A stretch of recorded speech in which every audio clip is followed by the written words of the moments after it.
silakan dibuka yang tadi.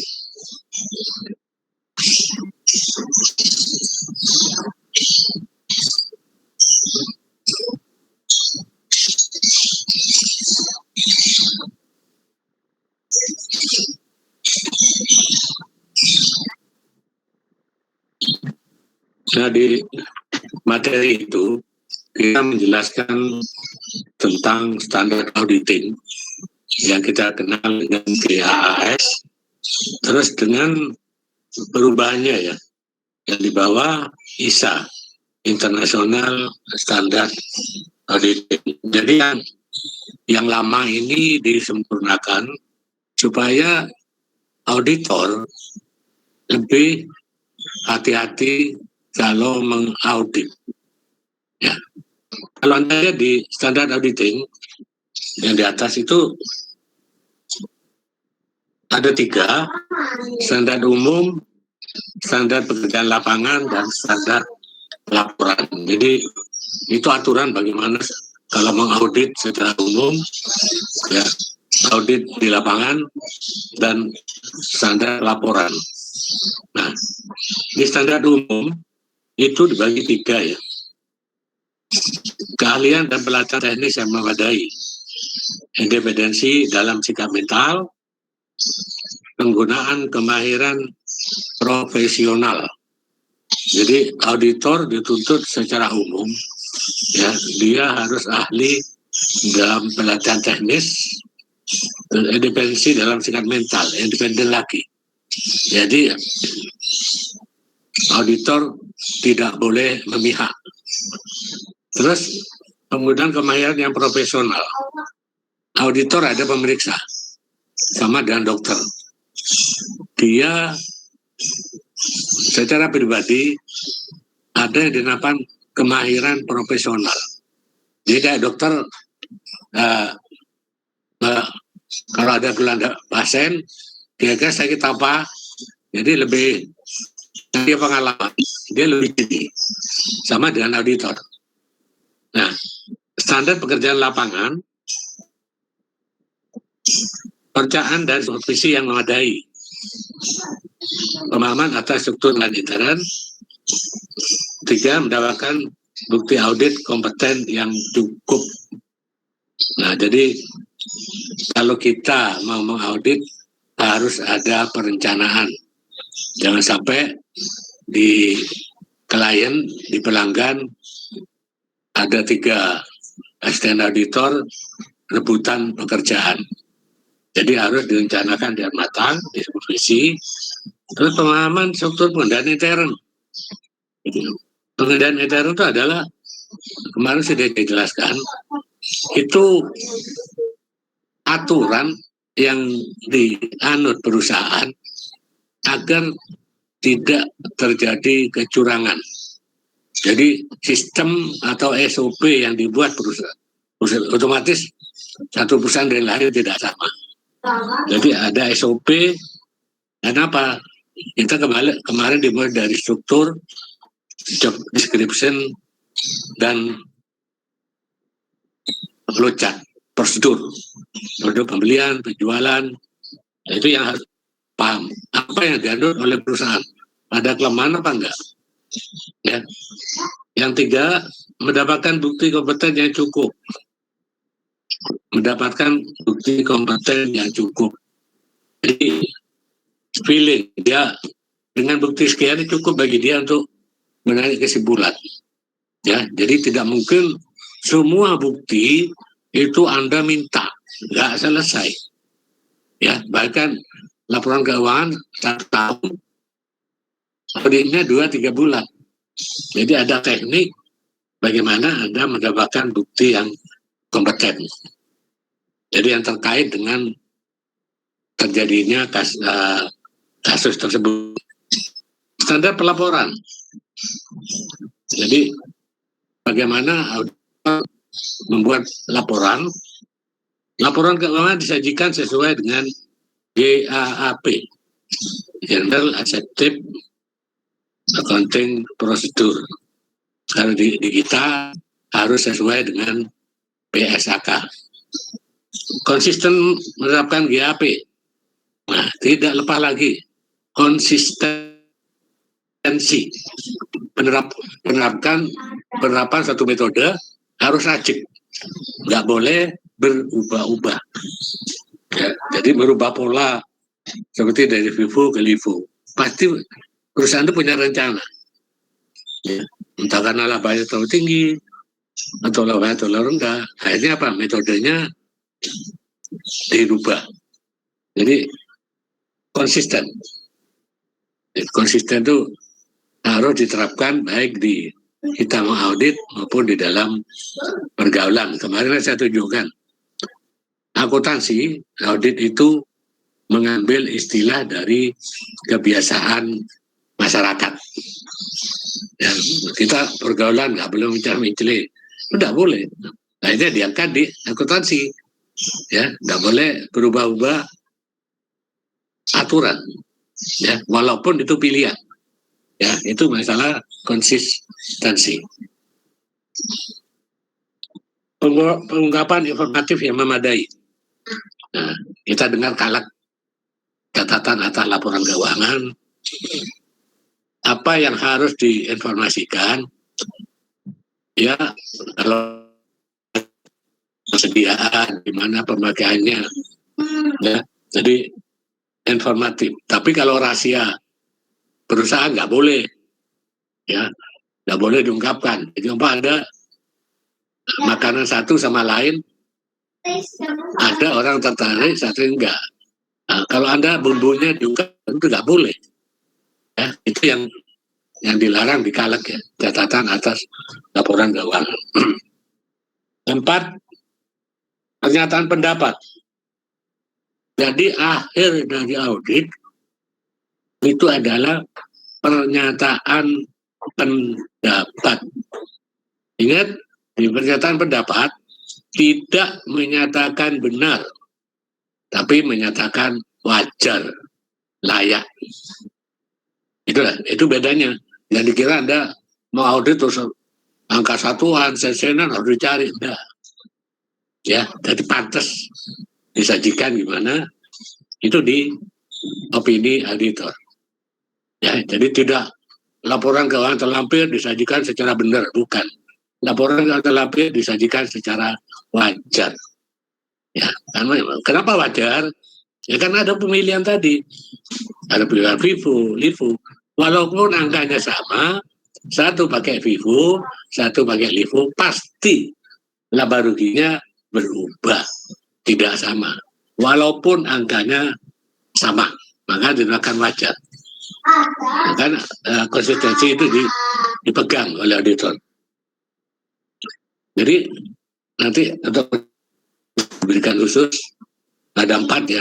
Sementara supaya tahu, pernyataan pertama wajar tanpa pengecualian. Jadi fair. Ya. Terus 2, wajar dengan pengecualian. Mungkin ada salah satu akun yang Anda kecualikan. Contoh ada perubahan metode. Itu kan dipresentasikan. Kalau perusahaan tidak mau, ya udah. Senjatanya auditor ya pendapat tadi. Ya, jadi bisa wajar, fair, wajar dengan pengecualian. Jadi mungkin persnya dikecualikan karena dia tidak mau dirubah. Ini satu contoh. Ya. Itu tidak wajar, itu tidak karu-karuan. Ya, tidak didukung oleh bukti, tidak didukung oleh potensi yang umum, itu tidak wajar. Yang keempat, menolak memberikan pendapat. Jadi kalau datanya di audit kurang, tidak memenuhi syarat, ya udah pendapat menolak memberikan pendapat. Ya, itulah untuk audit pelaporan. Nah, kita sekarang lihat di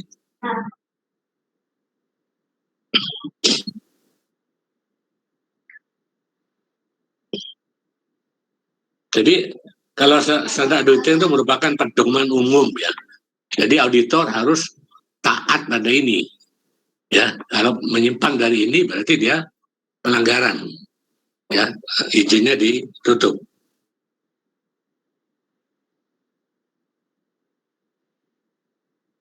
Nah, setelah itu karena perkembangan zaman, jadi kalau dulu auditor kita hanya mengaudit perusahaan kita, tapi sekarang diberi kesempatan yang luas, kita boleh mengaudit perusahaan manapun di luar wilayah, ya, di Filipina atau di Singapura, ya, makanya disarankan kita harus kerjasama, ya, kita harus kerjasama supaya luas. Nah, akhirnya standar auditing yang tadi itu diganti, ya, lebih luas. Ya, kita kenal International Standard Auditing atau ISA. Kalau tadi ada 3, sekarang ada 6. Prinsip umum, risk assessment and risk response, bukti audit, menggunakan pekerjaan lain, laporan auditor, spesifik area. Nah, intinya kalau Anda lihat, prinsip umum itu nomor, ada semacam pasal, standar auditing 200, itu pokoknya ya, terus 210, 220, 230, 240, 250, sampai 265. Pertama, tujuan keseluruhan auditor independen dan pelaksanaan audit berdasarkan standar audit. 10, persetujuan atas ketentuan perikatan audit. 220, pengendalian mutu untuk audit atas laporan keuangan. 230, dokumentasi audit. Bagaimana audit dokumentasikan?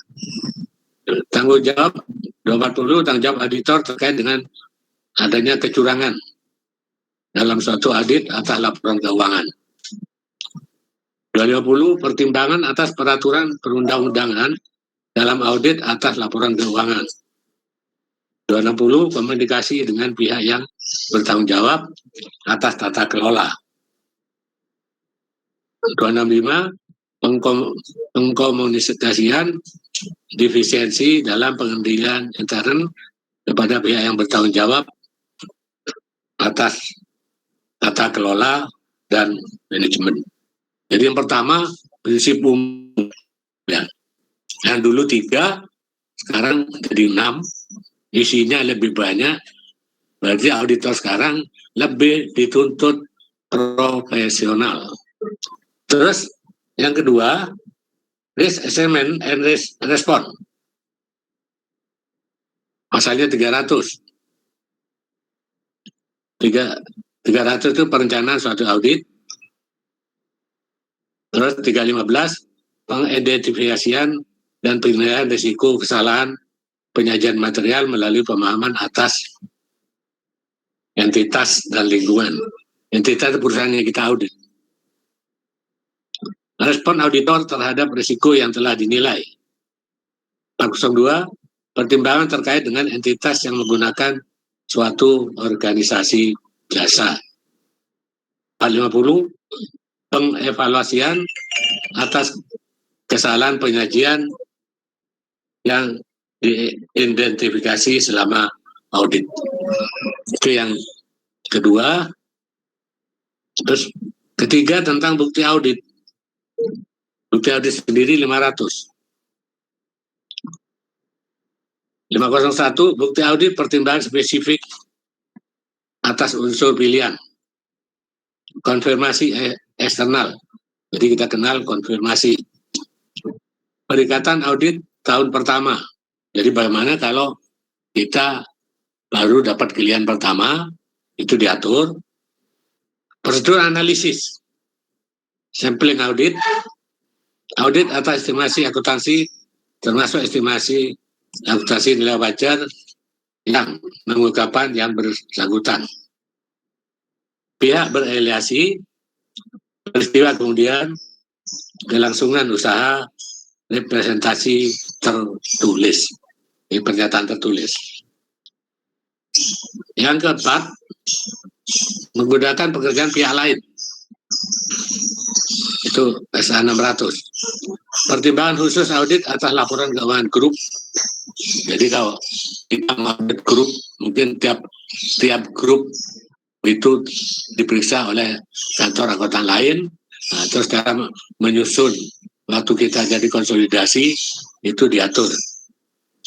Penggunaan pekerjaan audit internal. Penggunaan pekerjaan pakar auditor. Laporan auditor pada 700 perumusan suatu opini dan pelaporan atas laporan keuangan.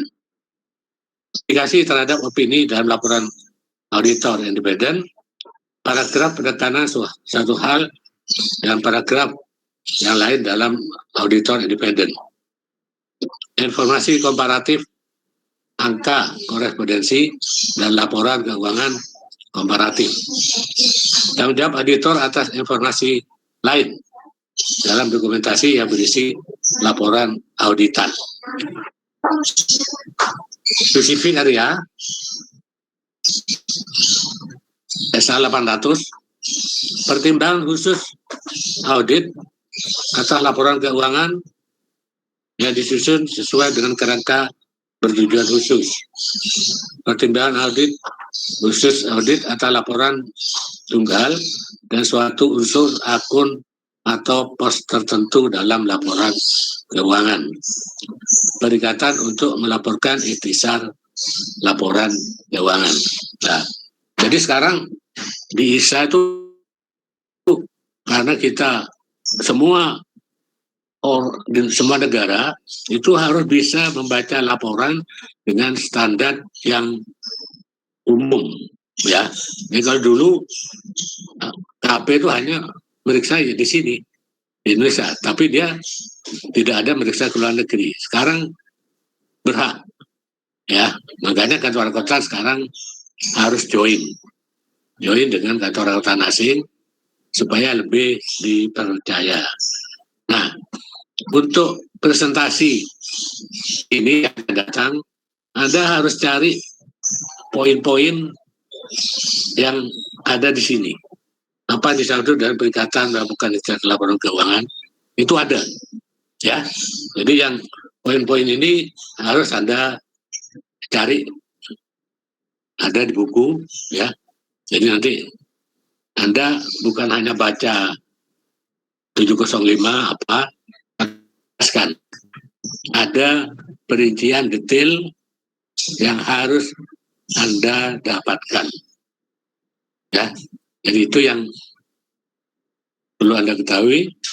Jadi yang nanti yang presentasi jangan hanya membaca ini, tapi penjelasan masing-masing pasal ini ada. Anda harus mencari, ya. Di perguruan tinggi lain sudah ada, ya. Jadi tidak hanya membaca perbedaan yang lalu dengan yang sekarang. Ya, jadi itu ada pertanyaan? Kalau nggak ada pertanyaan, Bapak, saya ingin bertanya. coba berikan tugas. Sampai jam kedua kosong ya. Sampai jam 10.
Sudah saya kirim tugasnya.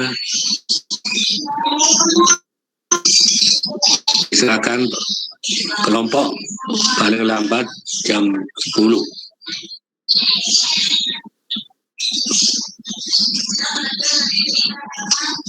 Ya, ada pertanyaan? Saya ingin bertanya, Pak.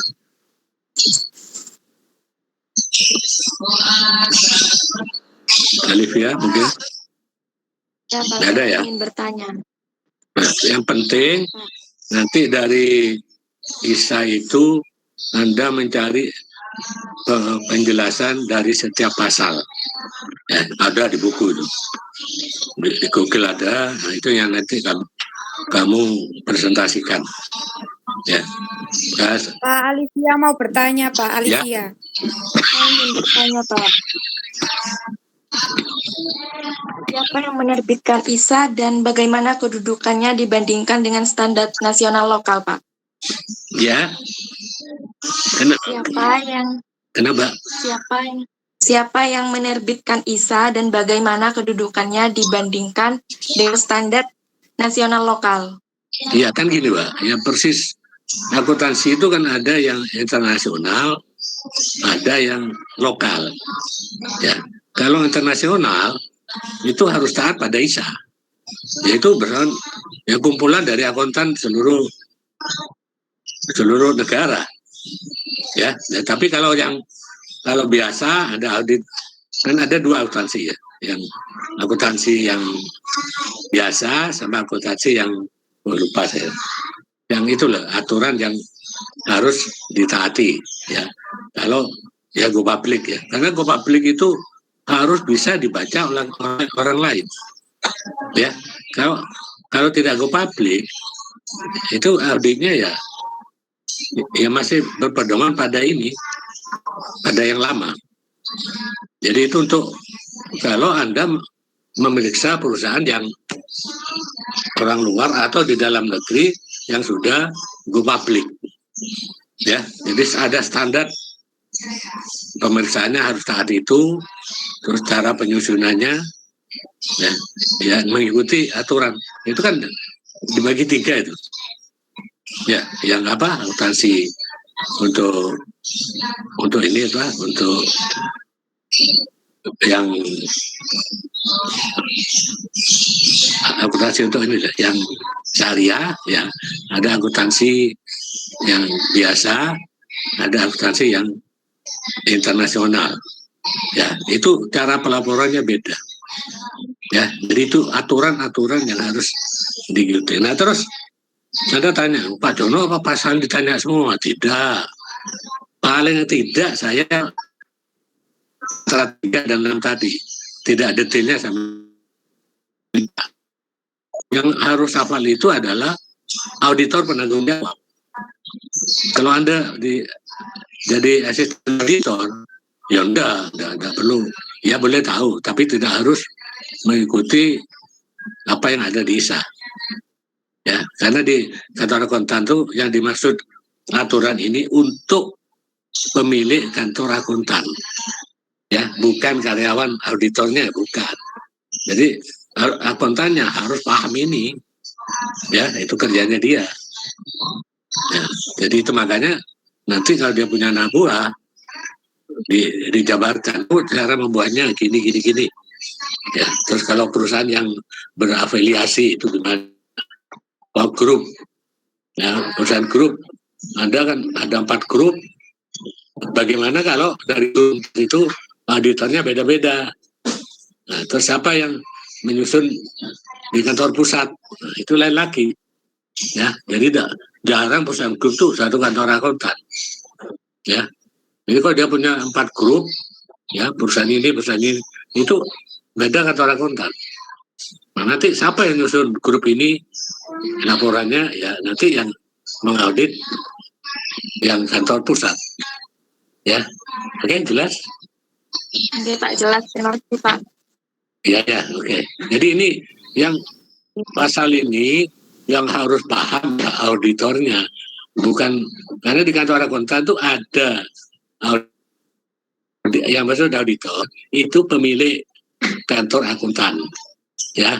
Jadi kayak dokter ya, yang bertanggung jawab dokternya, bukan menterinya ya. Itu yang dimaksud. Kalau Anda jadi kerja di kantor akuntan, jadi asisten auditor, ya Anda tidak wajib tahu itu. Ya, tapi saat membuat laporan harus taat pada ISA. Ya. Oke, ada tanya lagi? Kalau ada pertanyaan silakan, itu dikerjakan paling lambat jam 10. Grup ya, grup bukan perorangan. Oke, ada? Maaf ya, saya agak flu.